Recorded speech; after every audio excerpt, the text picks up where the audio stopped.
Hi everyone, this is lesson 7 for Gospel Symbolism. We're going to be talking about pioneer temples today. The ones that aren't included are Manti and Salt Lake. We're going to be covering those next time. So keeping in tradition with our class, we're going to be looking at a piece of art and seeing the symbolism within it. This is from the Oakland Temple. It's in the foyer behind the recommend desk. I have not been able to find the name or the artist, but if you look up the photos from the open house before it was rededicated, you can see it and zoom into it. So what are we seeing here? What kind of colors? What kind of sacrifices? As we zoom in here, I should have went right to left because it's very much a right to left kind of painting. So let's start with that. Here we have the offering of a paschal lamb. Looks like a meal offering, probably some grain or wheat. It might also be a heave offering, not entirely sure. And then moving across, here we have Feast of Trumpets, the two scapegoats kind of thing. The one being tied and the other. One would be Azazel and one would represent Christ. The red heifer sacrifice, and he's also holding a bone in his hand as well. So anyway, there's lots of different symbolisms of the old Levitical feasts. And let's go back to the full thing. So we have the headstone or whatever's being broken to the right. What does the thing on the left look like? Then you have the two people blowing trumpets, the shofar behind Christ. We have the two women on either side of Christ that are dressed in their wedding garments. One holding looks like a jar of wine or oil, possibly. The other with a palm leaf. Count how many birds are in this. There's lots of things. One thing I really like about this one is that it doesn't have like a massive halo, but a very subtle yellow glow around him. So diving into class, some of my favorite sources for these temple pictures are from these 5 different websites. There are more, but this is where I tend to gravitate to anytime I need to find old pictures or floor plans or different things from any of the temples. So starting off, we're going to be talking about the Kirtland Temple. We're going to be talking about its architecture. This is not a comprehensive history class by any means. I'm just showing some good detailed pictures, and let's look at the symbolism. So here's one side of the Kirtland Temple. We're going to be looking at different aspects of it. But here, what are you seeing? Colors, shapes, the numbers, the repeating patterns. So there's 5 kind of dormers along the top. There's 12 windows on the side panel there. They're in the shape of an arch at the top, so kind of a Vesica Pisces toward the top and square at the bottom. We have that life preserver kind of shape there up on the tower. The tower itself is a square, and then on top of that is an octagon, and on top of that is a circle. As shown here in the kind of middle bottom representation, as if it's viewed from the top down. I've recreated some of these pattern shapes and stuff so that you could see them a little bit more clearly, because I couldn't find an exact picture of them kind of straight on in order to count. But we have the like in the gable of the Kirtland Temple, there's that circle. If you take the top half of the circle, then it's going to have that panel that I've drawn out here to the upper left-hand side. Anyway, and so you can see that it has 9 different panels. 9 is kind of rare in most temples, but pioneer temples and even some later ones have the 9. 9 usually represents the mysteries of God, kind of a thing. The circle and the square motif is not found blatantly on this temple, except for up on the tower. We do have a circle with 4 different kind of cardinal directions, meaning the square motif, and it is placed upon a square. So even our very first temple of this dispensation has the circle and a square, that where heaven and earth meet motif. Here's a comparison of the Kirtland versus Nauvoo temples, just kind of a side cutaway view. I'm not going to explain a lot of these things. Just take a moment, pause. Part of the homework is going back through all of these and really studying them out. Here is the floor plan of the Kirtland temple. These are the 2 different floors, the church floor and the apostolic floor.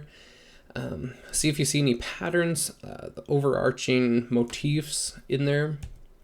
Here's a cutaway view of the same thing. Here we have the, now I need to zoom in, but I can't remember if this is west or east. But anyway, we have the pulpits on one of the sides here. This is a rendering from a website. I will show that website here in just a minute at the end of the presentation, where there's tons of resources, and this guy has went through and modeled in 3D version a lot of the temples. Some of the early pioneer temples, he's done the insides as well as the outsides. But anyway, I'll show you that, but here's some still photographs from his work. I encourage you to go and study his website. It's amazing. So here's a zoom in of the pulpits, and again, this guy that's modeled these in 3D, that circle motif that's flowing out from the letters there, that it's replicated just how it is in real life. He's taken a lot of time and effort into to modeling those 3D. That's not an easy process. So we have kind of a one eternal round motif kind of going on with those, where from the bottom of one circle it curves up to the top of the next circle, but by the time that it ends, the base of that circle has already begun again, and it's kind of that waves of the ocean undulating pattern kind of a thing. Those 3 separated circles down below that, right above the fluted pattern that's below. So there's 3 different circles, and they each are segmented into 8 different segments. 8 representing the priesthood, so these are the priesthood pulpits. And then below that we have the fluted pattern that's a 6. So here's kind of a key to looking at the Kirtland Temple pulpits. On the west here, you have the Melchizedek priesthood pulpits, and there's 4 different levels of them. So 4 times 3 is 12. So 12 on each side. And here we have, in parentheses, what it would be equivalent to today. First presidency, quorum of the 12, high priests, and elders. Versus on the east side, the Aaronic side, we have the bishop, priest, teacher, deacon. And those are what those initials stand for. Here is another detail. There's lots of different things that we've already seen here, but at the top, near the top of the columns, just above the fluted portion, there's the kind of that a 4-pointed star in sort of a square cloud kind of motif. I don't even know what to call it. I have a hard time describing the things, but that's very significant as well. All right, moving on to the Nauvoo temple. What do you see? What's different from the Kirtland temple? What's contrasting? We have lots of differences in this one versus the other, but there's also lots of similarities. Take a moment and pause, look over it. Here's a rendering of it, an early rendering. And then on the Wikipedia page, I actually found the floor plans of each different floor. Let me whip through them really quickly, and then we'll come back and go through them more, but so that you can see its evolution as it goes up. All right, so in the basement, we have the baptismal font and everything. You can still see that the spiral staircases go clear down to that level. Here on the first floor, we have the same kind of motif as it's the Kirtland temple. It has the priesthood pulpits on either side. And then the mezzanine, which is kind of like the balcony area of the first floor. So these are the seats that are up above. When it says clear story, that means nothing's in that box right there. That's just the balcony seats that are overlooking the first floor. And we'll see that here in the second floor assembly hall. They would set up chairs and things in here, benches, but they'd also have the mezzanine, the balcony seats that are just above it. And then the attic is where the endowment would take place. This one is not labeled, and then on a different website I found this one where it is labeled. So we have the outer court, inner court, and then the next two rooms on the north and south there, you have the women and the men, their waiting room for the washing and anointing, and then they would come into the center and go through the endowment, creation room, garden room, terrestrial, telestial, and celestial. And here we see the different offices of like the first presidency, the 12 apostles, quorum of the high priest. All of that is kind of branching off of the celestial room. We see that again in Salt Lake, in different places. Here on the outside of the Nauvoo temple, the sunstones here are very popular. Everybody kind of recognize those and kind of know the history that some of those are preserved from the original Nauvoo temple. These sunstones had a face on them, and this was apparently supposed to represent an actual person. Joseph Smith was asked by a builder, "Is this like the face that you saw in vision?" And Joseph replied, "Very near it." So I don't know exactly whose face he's seeing, but it's kind of a chubby little Thomas the Train looking face.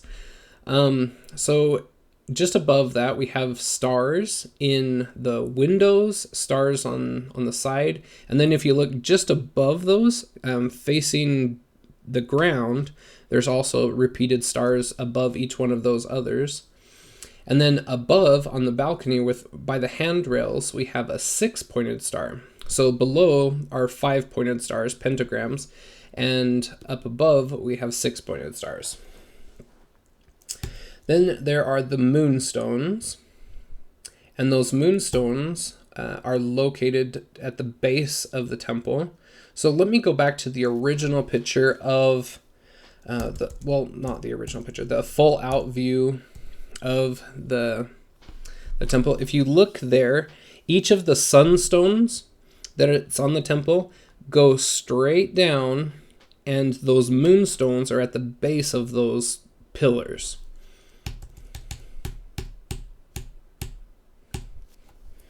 And here's kind of a zoom in of those moonstones. So they have a face on them and they're facing downward. On the Nauvoo temple, the sunstone's strongest intended meaning was not of the celestial kingdom. On Salt Lake temple, they are in progressive order: stars, moon, and sun, meaning the telestial, terrestrial, celestial kingdom. But on the Nauvoo temple, this is not the case. So Wandel Mace, one of the temple foremen, said, "The order of the architecture of the Nauvoo temple was unlike anything in existence. It was purely original, it being a representation of the church, the bride, the Lamb's wife." As we've talked about, this is Cameron talking again. I'm breaking right in the middle of the quote to interject something. So this is what we've talked about in the Adam and Eve class and in Symbolism as well. But the temple represents the house of the Lord, but the temple also represents the bride, the Lamb's wife, the church. So continuing the quote from Wandel Mace, he says that John the Revelator in the 12th chapter and first verse of the book of Revelation says, "And there appeared a great wonder in heaven, a woman clothed with the sun, and the moon under her feet, and upon her head a crown of 12 stars." This is portrayed in beautifully cut stone of this grand temple, end quote. So, Nauvoo is very much mirroring the book of Revelation versus some of the other temples with their sunstones, moonstones, star stones. Those are representing more the degrees of glory after the judgment. All right, moving on to the interior of the Nauvoo temple. Here's kind of the foyer area. Notice lots of dark, rich woods and things. It's not the typical white and carpeted areas that we have. They tried to get this as close to the original as they could. So notice I'm going to go through the different rooms of the stages of the endowment.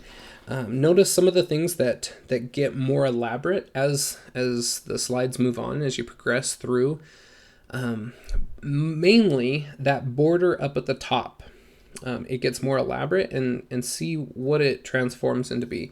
A lot of times the chandeliers will also evolve, but in Nauvoo it doesn't seem quite like that's happening.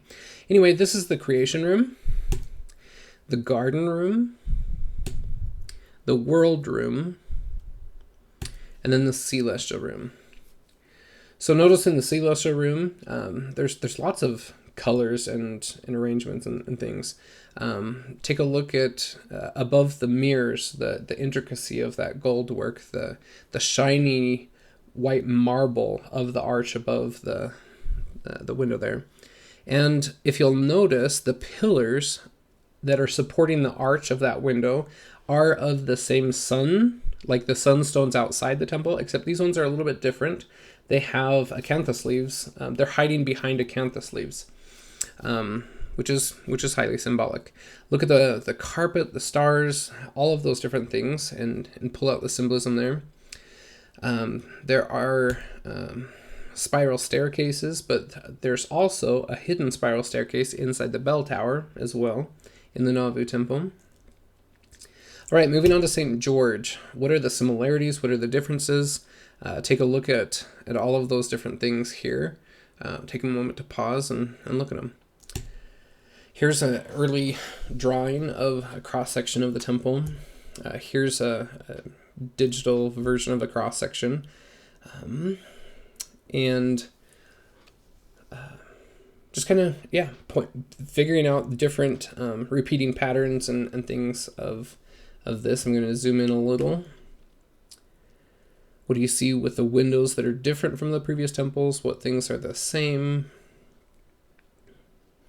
Different layers, lots of different things to look at here. Here's the side view of the temple, and we're going to work our way down the side of the same side of the temple. Here's one of the front entrances. You'll notice the beehive and the fun little bird that's whipping by. This is a more recent photo of the baptismal font, and then an old photo of the baptismal font. Notice how it's changed.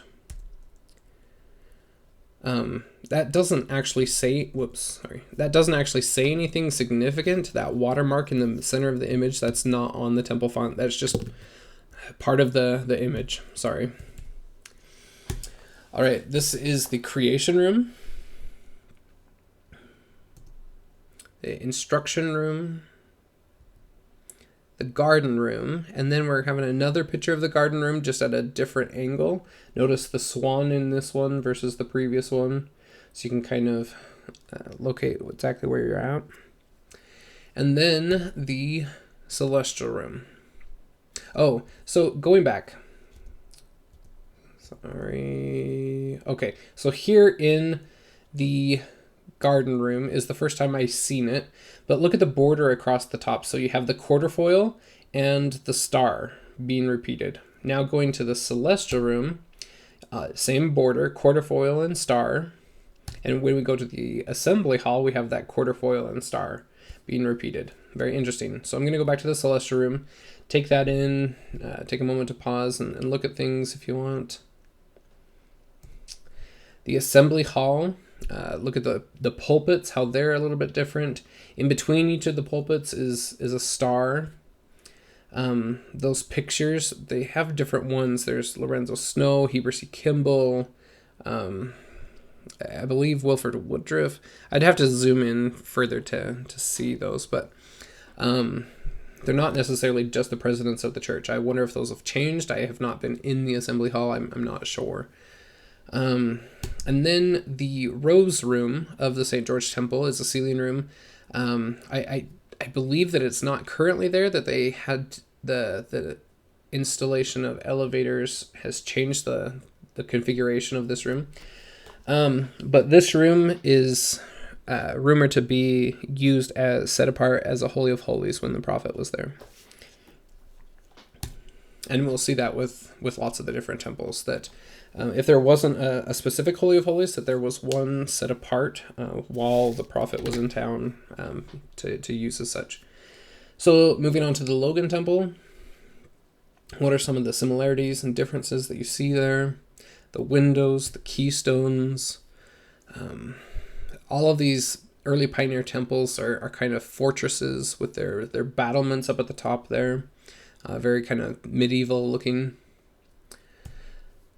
Down here's some more details of the windows. Look how the center windows are different from layer to layer. I'm gonna go back. Here's the top one and the middle and the bottom one. This is the only floor plan that I could see or find of the Logan Temple. It's of the baptistry area in the basement. Here's a zoom of one of the keystones. It does have the inverted pentagram, the star on it. This is an interesting one. You might need to zoom out if you can or something, but this is a doorknob, and you'll notice on the right-hand side in the center is a sideways B. So you have the body of it going side to side, and then top to bottom you have the upper wings and the side wings there. Very much B motif throughout most of these pioneer temples. Here's a picture of the early baptistry in Logan. Notice how it's changed a lot over the years. And then with the Logan, I thought it was interesting to pull out some of these old black and white photos of the different rooms. I think they're very interesting because they have changed a lot throughout the years. With the remodel of the Logan Temple, they took out a lot of stuff. So here we have the creation room, and then the back part of the creation room, the garden room. And as we're going through this, think of different numbers and patterns and symbols that are repeating. And this is another view of the garden room. The world room. The terrestrial room. Notice the stripes on the ceiling. That's very unique. The 4 square or diamonds above the altar. And then the celestial room. So there's 2 different angles of the celestial room, but here we'll see the mural at the far end. Here's a zoom of that mural. And then here's the other end of the celestial room, and then a zoom of that mural. We don't have really great pictures, but we got what we got before they were taken down. All right, this is a ceiling room in one of the towers. Very basic, very simple. This is the ceiling room presidential. I'm not sure if it's off of the office of the president or not, or exactly why it's deemed presidential, but here is an early photo of the gold room. Now the gold room is the one that was set apart as a Holy of Holies. It's very much more ornate. It could be used for the prophet when he was in town. Here's a more recent color photo of the gold room, so you can see all of the gold that is in there. It's funny, the sealer's chair is very ornate. It's very much a throne. Here's a zoom of some of the ornate gold work. Here's a picture of the people working, constructing the temple in the gold room. You can kind of see the detail more of the patterns of the gold foil work there. whereas in the color photo you can't see it quite as good as here. And then the spiral staircase. There are more photos of all of these things. If you look on the different websites, these are just to show different symbolic elements and symbols. What does a spiral staircase represent? And the assembly hall. I don't have a picture of the other end of the assembly hall, but this will be sufficient for our symbolic needs. So yeah, the homework for this week is to study the images in this presentation, look for numbers, shapes, patterns, colors, and whatever else you can see symbolically. All right, next week we will be studying Salt Lake, Manti, and probably a few others of kind of the more early temples, maybe Washington, D.C. or something like that. Anyway, we'll see you next week.